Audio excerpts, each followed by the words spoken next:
Hey guys, so today we're going to be doing a brief overview of group accounting, which I think is where most of us struggle with just because there's all sorts of things going on. We've got parents, subsidiaries, consolidation, that sort of jazz. But hopefully by the end of this video, all of those terms are going to make super sense to you. So let's get into it.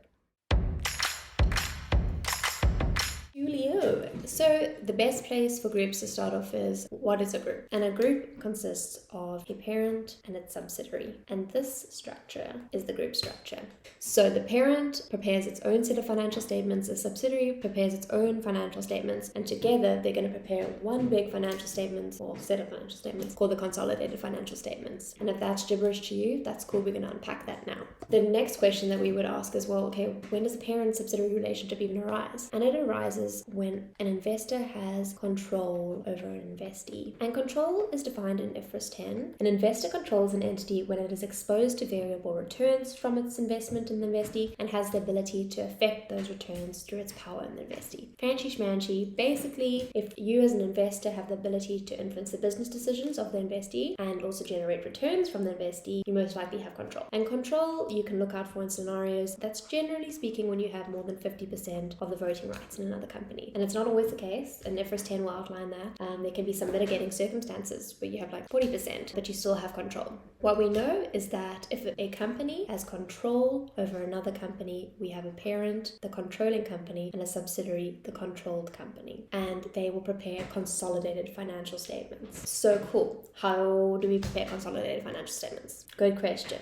Let's always keep in mind the group structure. We have the parent, it has control in the subsidiary. The parent has parent equity holders, which are the shareholders in the parent. This is the group. And let's say in this example, the parent has a 60% share in the subsidiary. It's greater than 50%, so it's giving it control. Well then, cool, but who's the other 40%? And the other 40% of the subsidiary is called the non-controlling interest, or the NCI. And the NCI are an equity account in our group financials, and they're going to be allocated their share of the subsidiary's profits. And then just for interest's sake, if the parent had less than 50%, so between 20 and 50 usually, of another company, we call that company an associate. And an associate is importantly not consolidated, it's equity accounted. But we can get to that in a different video. So cool guys, there are only 3 steps to actually preparing consolidated financials. So chilled. Step 1 is we say, what is our starting point? And our starting point is to take 100% of the parent's trial balance, so their assets, liabilities, incomes, expenses, etc., and add it to the subsidiaries' assets, liabilities, all of it, 100%. So our starting point is 100% of the parent plus 100% of the subsidiary. And what's really important here, and not to get confused about, is that even if, say, the parent had a 60% share in the subsidiary, we're still adding 100% of the subsidiary, so not 60%. Control is control.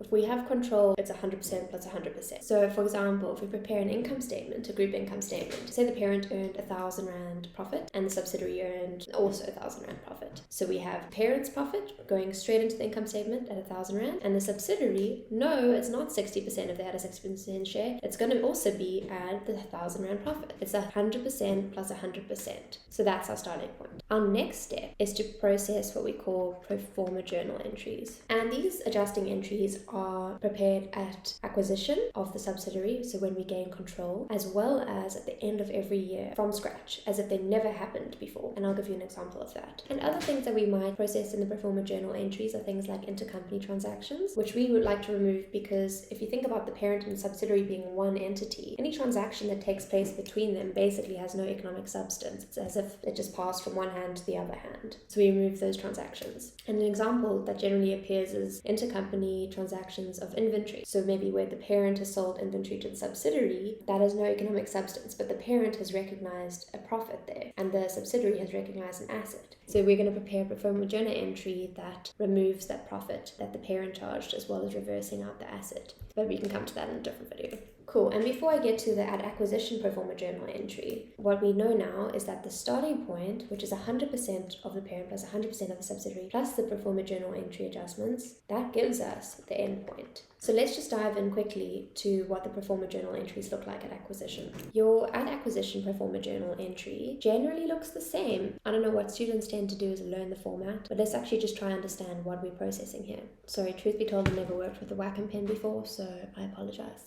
So our at acquisition journal entry, which is when we gain control of that subsidiary, is to debit the subsidiary share capital. And we do this because we're not interested in the shares owned in the subsidiary, we're interested in the parent's shareholders, the parent equity holders. So we are removing that. Then it's a debit to retained earnings. And these are the pre-acquisition, so before we acquired the subsidiary, profit of the subsidiary. We are only interested in the profits that the subsidiary has earned since we've acquired the subsidiary. Then we may have a fair value adjustment. And all that is when we recognize the assets and liabilities of the subsidiary when we gain control, we're recognizing them at fair value. So if there's any difference between the carrying amount of what the subsidiary is recognized and the fair value, then we have to obviously increase or decrease the carrying amount, the carrying amount, to get to that fair value. So for example, if they say in the paper often it's the inventory was undervalued by 200 Rand, that means that the carrying amount is 200 Rand less than the fair value. We process as part of this pro forma journal entry an increase of, say in this example, 200 Rand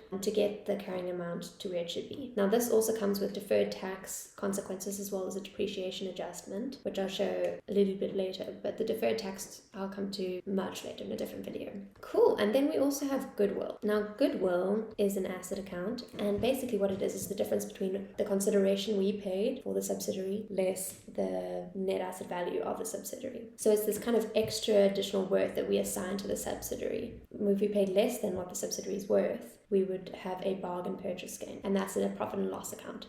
Goodwill, the general formula, I'll just write it out here, is the consideration paid. Importantly, we maybe pay, I don't know, in a year's time. That amount, the consideration paid, must be present valued plus the NCI minus the fair value of net assets. All it is your assets minus liabilities, all of that at fair value, as said before.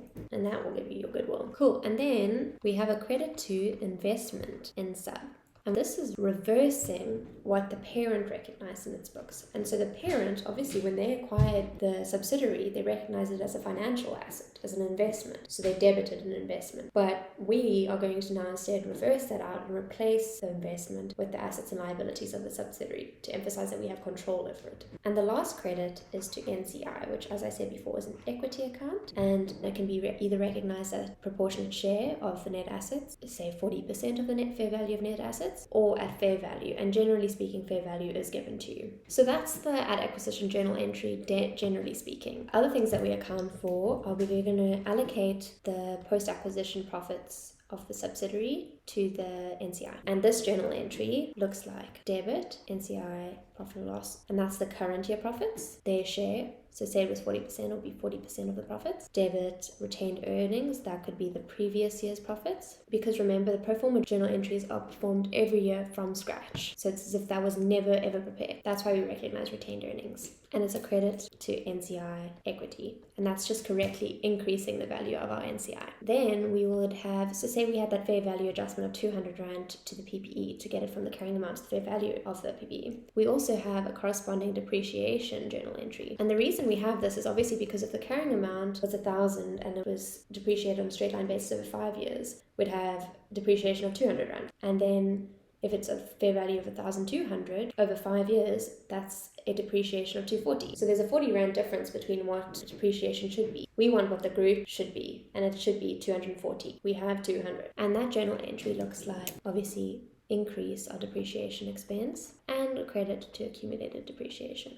If we had NCI, the NCI would be ceded their share of that depreciation. Cool. And then another pro forma journal entry is reversing out the dividends. So when a subsidiary declares its dividend, obviously the parent's going to receive a dividend and the NCI will obviously then also receive the dividend. But because it's a group transaction between the parent and the subsidiary there, it's an intercompany transaction, so we have to remove it. So what we're doing is we are going to debit the dividend income that the parent recognized. So this will be, say we had a 60% share, it's debiting the dividend income at 60%, so that's 60% of the dividend that the subsidiary declared. We debit NCI, and we're going to credit dividend declared the equity account, and that will be at 100%. Okay, cool. So what we know now is that we have a starting point, which is 100% of the parent plus 100% of the subsidiary. Then we make adjustments called pro forma journal entries, and that brings us to the end point. And the endpoint is saying, what does the group recognize? And we know that the group does not account for intercompany transactions, so we must remove that. A lot of people do struggle with the pro forma journal entries, understandably. But to make it easier, I find if you think about the starting point, that's easy, right? We're just adding the trial balances together. And we think about the endpoint, which is that we do not want any intercompany transaction. Well then, how do we get from the start to the endpoint? And you guys are accountants. You know,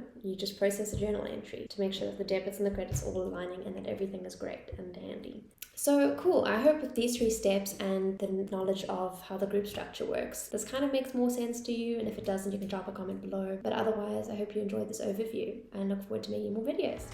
Thanks guys.